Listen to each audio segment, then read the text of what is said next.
2 states నుంచి top 6 big breaking news ఏమున్నాయో చూద్దాం. Breaking number 1. పొదుపు మంత్రం పాటిస్తోంది ఏపీ సర్కార్. కాన్వాయ్ సగానికి తగ్గించుకున్నారు ఏపీ సీఎం చంద్రబాబు.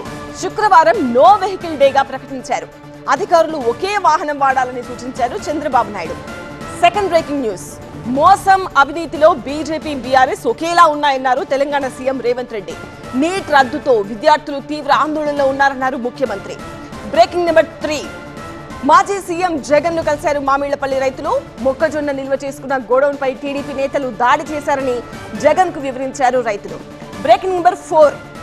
జనసేన ఎమ్మెల్యేలతో నాదెండ్ల మనోహర్ సమావేశమయ్యారు. పార్టీ కమిటీల నియామకంపై చర్చిస్తున్నారు. Breaking number 5. కూటమి సర్కారు తిరుమల పవిత్రతను దెబ్బతీస్తోందన్నారు వైసీపీ నేతలు వైవి సుబ్బారెడ్డి, భూమన కరుణాకర్ రెడ్డి. శ్రీవాణి టికెట్ల దందాపై సిబిఐ విచారణ జరిపించాలని డిమాండ్ చేశారు. అయితే వైసీపీ హయాంలో జరిగిన తప్పులు బయటపడతాయని శ్రీవాణి టికెట్లపై ఆరోపణలు చేస్తున్నారని కౌంటర్ ఇచ్చింది టీడీపీ.